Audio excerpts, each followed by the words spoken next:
अस्सलाम वालेकुम, मैं हूं फैसल मोहम्मद और आप देख रहे हैं हमारा YouTube channel views of Faisal Mohammad.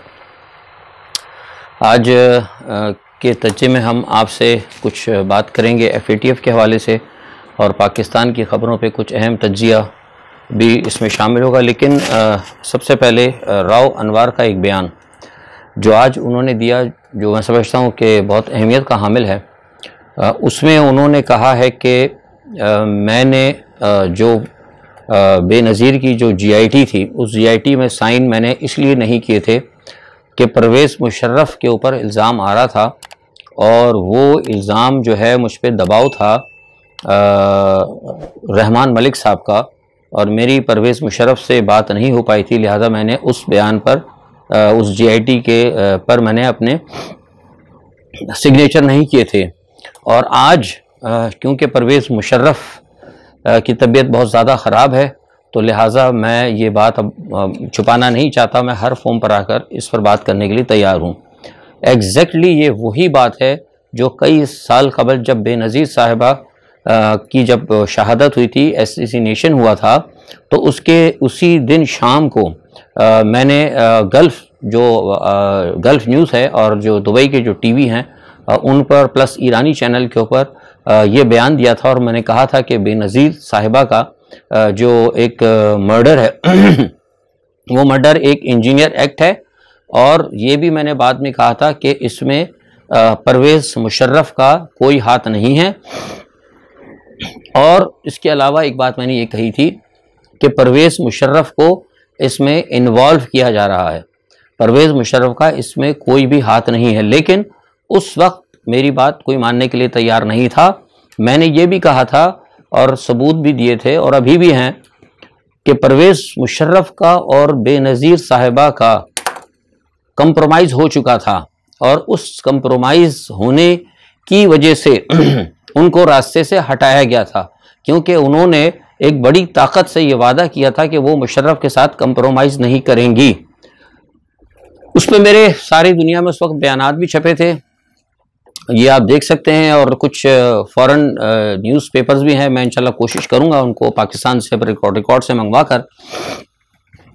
तो ये बुनियादी तौर पर हमने जो उस वक्त कई साल पहले जब मैंने बात की थी, उससे कोई मानने के लिए तैयार नहीं था। आज इन्होंने राव अनवार ने ये बात करके मेरे उस बयान की और मेरी उस जो बात मैंने कही थी, जो खबर थी, उसकी वो तस्दीक उन्होंने कर दी है। अच्छा, अब एक सवाल ये पैदा होता है कि आज जो है इन्होंने ये बात क्यों कही। असल अब एक अहम खबर इसमें जो है ना वो आप जरा गौर, आज ये इन्होंने बात क्यों कही, क्या अब इसके दो मसले हैं। क्या राव अनवार का ज़मीर जाग गया या कोई और वजह है। तो जहाँ तक मैं समझता हूँ कि जो पहली वजह है ज़मीर जागने की, तो मुझे तो नहीं ऐसा महसूस होता कि राव अनवार साहब जैसी शख्सियत का ज़मीर जागा हो। लेकिन ये ज़रूर है कि उन्हें यह ख़तरा है कि हो सकता है कि उन्हें भी कोई मुबैना किस्म का दिल का दौरा पड़ जाए। मैं बहुत अहम बात कर रहा हूँ कि उनको भी अब ख़तरा पैदा हो गया है कि कहीं ऐसा ना हो कि उनको भी कोई एक मुबैना दिल का दौरा पड़ जाए, जैसे कि डॉक्टर रिजवान को और दूसरों को हुआ है, क्योंकि इसके बहुत खदशात पैदा होते जा रहे हैं। उसकी वजह यह है कि उज़ैर बलोच भी ज़िंदा है और राव अनवार भी ज़िंदा हैं। ये दोनों का एक साथ ज़िंदा होना किसी के लिए बहुत ज़्यादा ख़तरा है। तो लिहाजा अब क्योंकि ये बात की थी जरदारी साहब ने राव अनवार से कि आपको कुछ नहीं होगा और जब हम आएंगे तो आपको हम बाहर भिजवा देंगे, तो जरदारी साहब की तो हुकूमत को आए हुए अब काफ़ी टाइम हो चुका है। आप देख रहे हैं कि सबके केसेस ख़त्म होते जा रहे हैं। जरदारी साहब के ऊपर सारे लोग, डॉक्टर आसिम वगैरह जितने उनके थे, सब ख़त्म होते जा रहे हैं, सबके नाम भी निकल गए हैं ECL से, लेकिन राव अनवार को अभी तक बाहर नहीं निकाला गया। तो ये एक वजह है जिसकी वजह से राव अनवार इंतहाई परेशान है, और इसी परेशानी के आलम में उन्होंने गालिबन ये बयान देकर जरदारी साहब पे दबाव डालने की कोशिश की है कि या तो मुझे निकाला जाए, जैसे कि उनका वादा किया था पाकिस्तान से बाहर, या फिर उनकी तरफ तवज्जो दी जाए। तो क्योंकि वो अब परेशान हैं, क्योंकि मैंने आप जैसे बताया कि उज़ैर बलोच का रहना और साथ में राव अनवार का एक साथ रहना, ये बहुत बड़ा ख़तरा है। और एक बात जो आज उन्होंने कही, रहमान मलिक अपना राव अनवार ने, कि जो कैसेट्स जो हैं, वो जो उनके सॉरी कैसेट्स कह रहा हूँ, मोबाइल फ़ोन जो ब्लैकबेरी के हैं, वो कहते हैं कि ब्लैकबेरी के फ़ोन जब पूछे गए तो वो कहते हैं कि रहमान मलिक के पास से बकौल राव अनवार ने जो आज बयान दिया है, वो ये कहते हैं कि बेनज़ीर के ब्लैकबेरी जो हैं रहमान मलिक के पास हैं। तो मैं आपको अपनी दस्तियाब इत्तलात के मुताबिक बता रहा हूँ कि वो गलत कहते हैं, ये ब्लैकबेरीज के फ़ोन जरदारी साहब के पास से। अब चूँकि रहमान मलिक की दुनिया से जा चुके हैं तो जरदारी साहब ने ये जो है जो वज़न है वो उनके खाते में डाल दिया। बहरहाल ये एक अहम खबर थी, इसकी तरफ मैंने आपको कहा बता दूं। अच्छा, दूसरा ये बात ये है कि IMF के हवाले से और FATF के हवाले से हमने आपको बताया था कि जिस तरह वहाँ गए थे ये बिलावल साहब और उन्होंने कुछ बातें की और सारे मामलात किए, तो वहाँ इनसे वादा हुआ था, लेकिन उसमें तेज़ी इसलिए नहीं आ रही थी कि कुछ मामलात फंस गए थे। मामलात इसीलिए फंसे थे, मैंने कल भी आपको अपने परसों भी बताया था वीलॉग में कि इमरान खान की मकबूलियत को देखते हुए ये परेशान थे कि अगर इमरान खान को अगर वापस लाया गया तो जो कुछ हमने जो चाहते हैं पाकिस्तान से वो कुछ मामलात फिर मज़ीद, क्योंकि एक तो हो गया कि जो इनके यहाँ पर एजेंट्स थे जिनकी वजह से वो पाकिस्तान को रूल करना चाहता है अमेरिका, जरदारी हो गए या पूरा जरदारी ग्रुप या नवाज शरीफ ग्रुप या जो भी इनके सारे यहाँ पे पेड एजेंट हैं, उनके लिए मुसीबतें तो ख़त्म हो गई, केसेस तो उनके तकरीबन ख़त्म हो गए, इख्तियार में भी वो आ गए, लेकिन क्या बाद में वो इसको चला पाएंगे? इसके लिए खदशात पैदा थे, तो लिहाजा उन खदशात की वजह से मामला जो है पाइपलाइन में रोका गया था। लेकिन अब कुछ चंद दिन पहले जब मैंने आपसे कहा था कि कुछ मामला चल रहे हैं पसे पर्दा, और पसे पर्दा ये थे कि इमरान खान ने FATF के अहदाफ पूरे कर लिए थे। IMF के हवाले से आपको पता है, ये लोग कह रहे हैं कि IMF को इन्होंने जो माहिदा किया था, बिल्कुल ठीक है, इमरान खान ने जो माहिदा किया था, लेकिन वो माहिदा अभी साइन नहीं हुआ था। इन्होंने टाइम मांगा था, इनसे बात कर ली थी, क्योंकि इनके पास, इमरान के पास एक प्लान था कि हमने किस तरीके से जाके आगे इस मामले को चलाना है और किस तरीके से हमने रशिया के साथ या दूसरे मामलात के साथ हमने जाके अगले साल तक कैसे हमने मामले को सेट करना है। लेकिन चूंकि वो सारा मामला, क्योंकि उनका एक अपना प्लान था, जाहिर सी बात है अपने प्लान को तो अब मौजूदा हुकूमत को तो नहीं बताएंगे क्या उनका प्लान था। वैसे तो उन्होंने कह दिया कि हमने रूस से लेना था, लेकिन पसे पर्दा उसको किस तरीके से लेना था, क्या करना था, वो एक अलहदा रोड मैप है जो मुझे पता है, लेकिन मेरा चूंकि काम नहीं है, मेरा डोमेन नहीं है और मैं ये इस पर बात नहीं करूंगा, क्योंकि मैं क्यों किसी की मतलब चीज़ों को मैं खोलता फिरूं। लेकिन बहरहाल कि अगर इमरान खान रहते तो ये प्रॉब्लम्स आपको नहीं होती जो अब हुई हैं। खैर, मतलब ये बात बीच में आ गई थी। अब वो बात जो मैं कर रहा था FATF की, तो FATF के हवाले से कल मैंने आपको कहा था और आज सुबह भी मैंने आपको बात बताई थी कि इस बात के इम्कानात हैं कि FATF से पाकिस्तान जो है वो निकल जाएगा।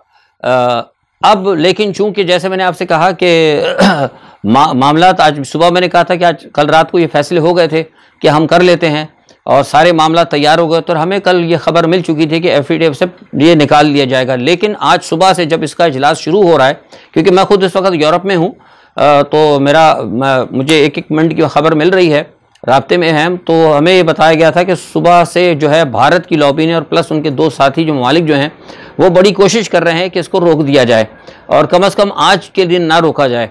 तो लिहाजा जब कि सारी चीज़ें पूरी हो गई थी, सब कुछ हो गया था, उसके बावजूद जो है ये एक उनको गारंटी मांगी थी FATF ने और IMF ने, मैंने आपको बताया था गारंटी मांगी थी कि हमें इस बात का शुबा है कि ये हुकूमत नहीं चल पाएगी, ये 1 साल भी नहीं चलेगी।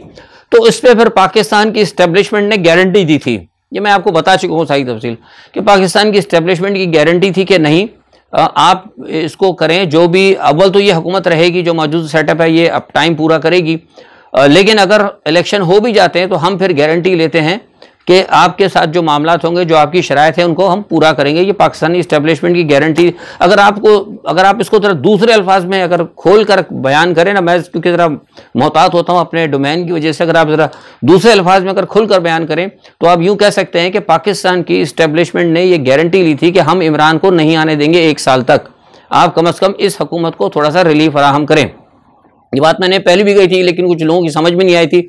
परसों भी लोगों ने मुझसे सवाल किए तो आज फिर मैंने आपको इसी तरह खुलकर बता दिया।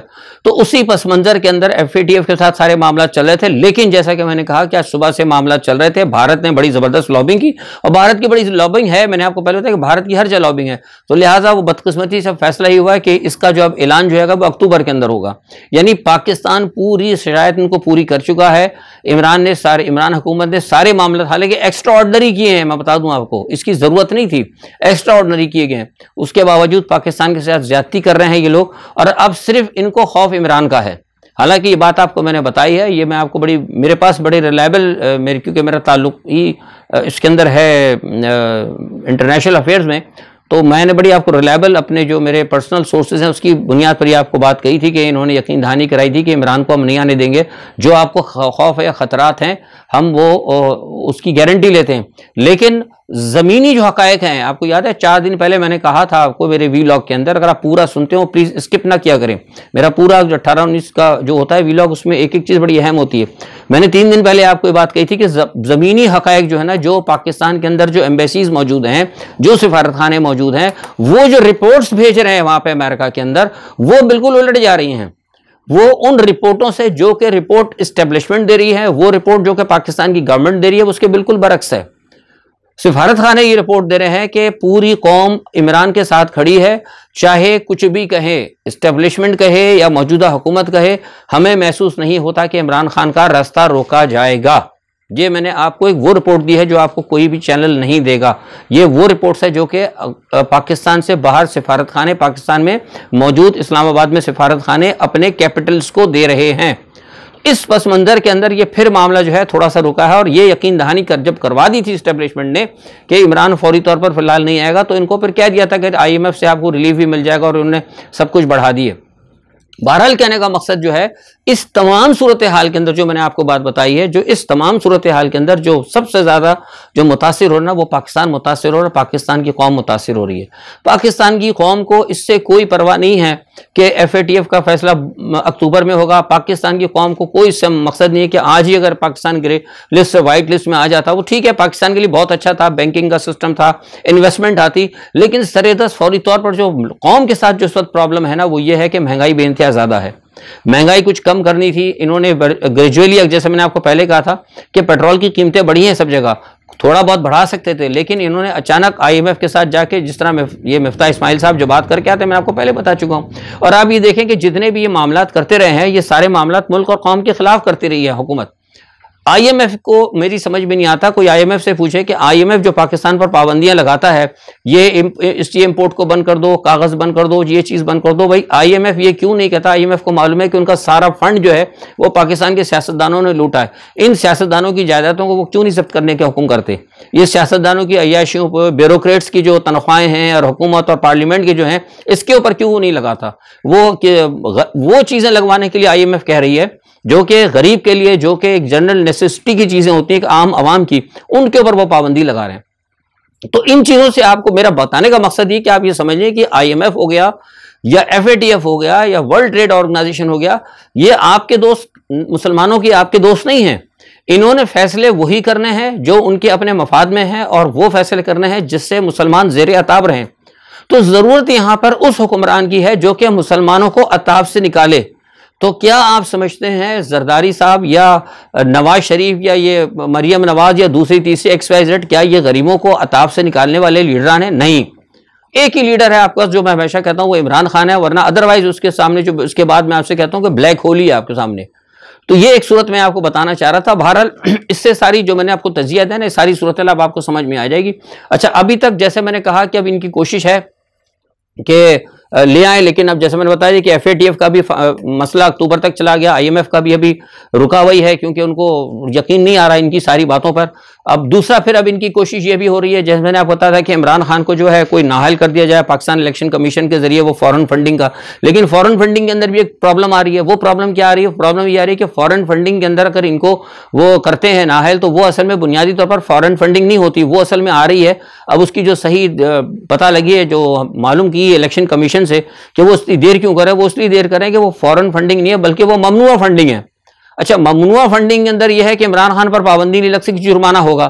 तो अब ये सोच रहे हैं कि ये जो ममनुआ फंडिंग पर भी अगर फैसला आना है तो जब भी इलेक्शन का ऐलान होता है, अक्टूबर का था इनका प्लान, अभी भी है, लेकिन ये आगे पीछे कर रहे हैं, कुछ नहीं समझ में आ रहा। बाहर वालों को कहते हैं हम इमरान को 1 साल रखेंगे, अंदर वालों को कहते हैं कि हम अक्टूबर में कराएंगे। ये जो भी हेरा फेरी चल रही है, उस तमाम हेरा फेरी के दरमियान इन्होंने ये फैसला किया है, इस्टेब्लिशमेंट ने और इस हुकूमत ने मिलकर, कि अगर हमने कभी इसका अगर ऐलान कराना हुआ इमरान खान के हवाले से, ममनुआ फंडिंग के हवाले से, तो ऐन मौके पर उस पर कराएंगे जबकि बिल्कुल इलेक्शन का वक्त करीब हो, ताकि अचानक ही इन पर जुर्माना लगे और कम अज कम इतना तो हो सके कि पीटीआई का वोट जो है ना और उसकी इलेक्शन कैंपेन को मुतासिर किया जाए।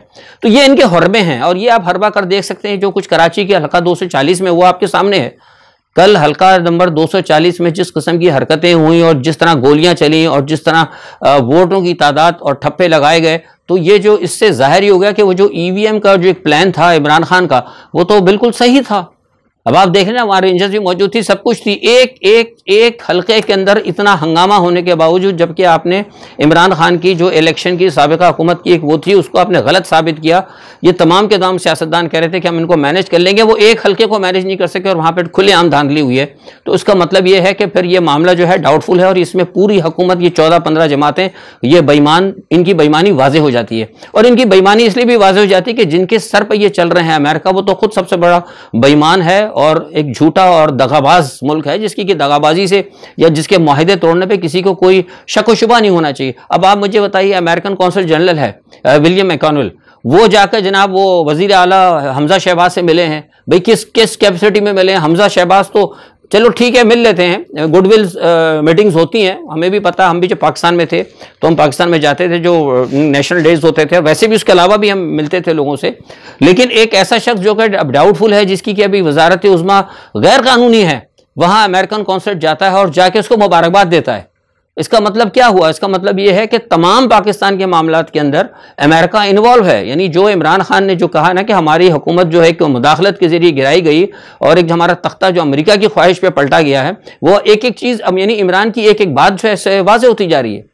यही वजह है कि इमरान खान साहब ने अब जो कोशिश की है, जैसे मैंने कहा था कि इतवार को उन्होंने प्लान किया है, तो मैं समझता हूँ कि उस प्लान के अंदर इमरान खान, जो मेरे पास इत्तलात है कि हो सकता है कि इतवार को सख्त तकरीर करेंगे और सख्त लहजा अख्तियार करेंगे। तो यही सूरत हाल और यही बातें जो है कहीं उनको भी पहुंची हैं कि ये मामला जो है इतवार के बाद जो है इमरान खान जो रास्ता अख्तियार करने वाले हैं, उससे हो सकता है कि मामला कुछ पाकिस्तान में इधर उधर हो जाए या हुकूमत आगे पीछे हो जाए। लिहाजा फिर इसलिए तो उन्होंने थोड़ा सा आगे किया है, जो सारे मामला आगे पीछे हो रहे हैं। अच्छा, दूसरा एक बात यह है कि मज़े की दार जो मैंने आपको बताया था कि ये पाकिस्तान पे एक और जो बड़ी मुसीबत जो मैंने उस दिन कही थी, तो अब लोग कह रहे थे कि भैया उसकी तफसील देखे, मैं आपको बताऊँ, उसकी तफसील में खुल के आपको बता देता हूँ। ये तो सारा मामला चल रहा है, जो भी चल रहा है, महंगाई है, सारे मसले, लेकिन पाकिस्तान पर एक सबसे बड़ी एक मुसीबत आने वाली है, वो ये है कि मौजूदा हुकूमत ने और जो अमेरिका यहाँ पर जिस तरीके से आया है, मैंने बताया जिस तरह अमेरिका यहाँ पे दखल अंदाजी कर रहा है और जिस तरीके से अमेरिका की यहाँ पे एक वो आ गई है, क्या कहते हैं, प्रेजेंस हर चीज़ के अंदर, यानी पॉलिटिकल के अंदर भी और मईशत के अंदर भी और हर चीज़ के अंदर, जोग्राफियाई सतह पर, अंदरूनी सतह पर जिस तरीके से अमेरिका अपने पंजे जो घुसा रहा है पाकिस्तान में या गाड़ रहा है सही अल्फाज में, उससे चीन भी नाराज़ हो रहा है, उससे रूस भी नाराज़ हो रहा है, उससे ईरान भी नाराज़ हो रहा है, उससे अब अफगानिस्तान भी नाराज़ हो रहा है। पाकिस्तान का सारा अफगान प्लान अब नाकाम होने जा रहा है। अफगानी जो है, जो आपको पता है, मैंने पहले भी कहा था कि हमारे मुल्क के अंदर जो है, जो अमेरिकन एजेंट जो है, जो इस्लामी जमातों की शक्ल के अंदर जो यहूदियों के एजेंट बैठे हुए हैं, बुनियादी तौर पर वो सारे फैसिलिटेटर हैं। आपको पता है, आज से चंद दिन पहले, चंद माह पहले जो है मौलाना फजल रहमान साहब ने सारे लोगों को बुलाया था और वहाँ पर गए थे मालाकंड वगैरह में और पता नहीं कहाँ कहाँ जाके इन लोगों ने से उन्होंने लॉबिंग की कि जो आज़ाद इलाके हैं जो KP के साथ आए फाटा के, उनको अलहदा किया जाए। बेसिकली KP के से फाटा के इलाकों को अलहदा करने का जो मुतालबा है वो भारत का है और वो अफगानिस्तान का है। वो ये चाहते थे कि पाकिस्तान की सरहद के ऊपर एक अलहदा आज़ाद इलाका रखा जाए।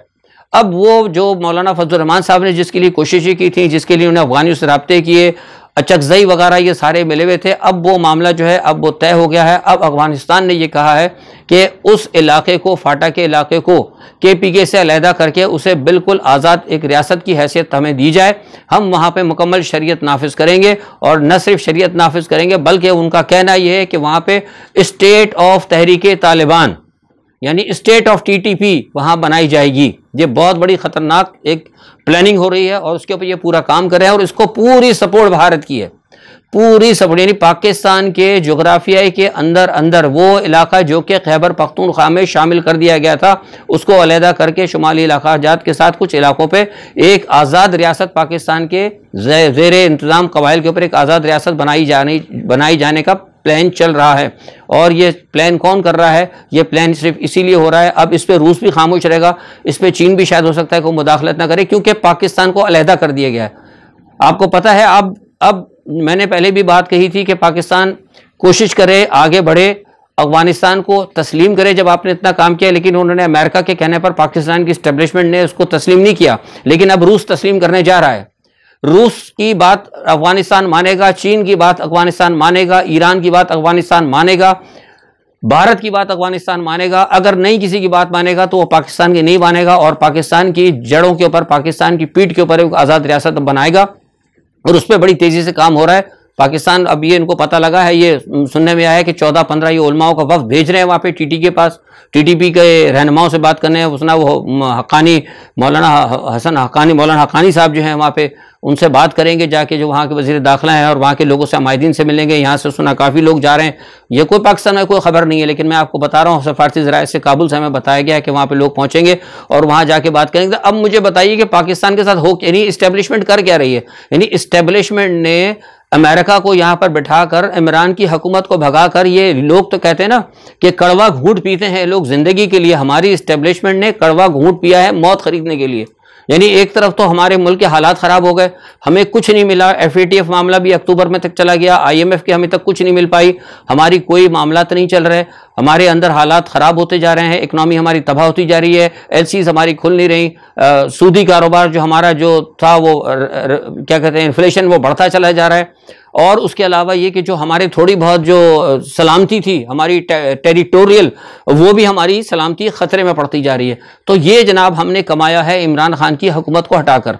तो ये अब लोगों को देखना होगा। बहरहाल, और दूसरी तरफ एक मज़े की बात यह है कि वो आज वर्ल्ड ट्रेड ऑर्गेनाइजेशन वालों ने बड़ा कमाल बयान उन्होंने दिया। मुझे बड़ी हंसी आ रही थी अभी जब मैं आपसे बात करने लगा तो मैं उनका बयान मेरी नज़र से, वो कह रहे हैं कि जनाब वो मुल्क के अंदर हालात जो है सारी दुनिया में बड़े ख़राब होने लगे, खुराक की भी वो तंगदस्ती होगी, सारे मामलात होंगे, जो एक तरीक़ेकार होता है उनका, उन्होंने नोटिफिकेशन निकाला है। लेकिन साथ में जो मुझे हंसी इस बात पर आई, वो कही कि इसकी असल में एक वजूहत जो है खुराक की जो सबसे प्रॉब्लम होगी, उसकी वजह यूक्रेन का तनाज़ा है, रूस और यूक्रेन की जंग है। तो अरे भाई, तुम क्यों नहीं अमेरिका को मना करते? अमेरिका ही तो आया था लड़ने के लिए, अमेरिका ही है उस जंग के पीछे, नेटो ही उस जंग के पीछे, और वही आपकी सरपरस्ती करता है। ये किस तरीके से लोगों को बेवकूफ़ बनाते हैं, ये बहरहाल आपको देखना होगा। और इस वक्त ये है कि जब जनरल चांसलर और मैक्रोन और इतालवी वज़ीर आज़म जो है वो उस वक्त वहाँ पर पहुँचे हुए हैं यूक्रेन में, और कीव के अंदर मौजूद हैं, और ज़ेलेंस्की से उन्होंने बात की और उनको कहा है कि हम आपकी सपोर्ट करेंगे आपको यूरोपियन यूनियन के अंदर लेने के लिए।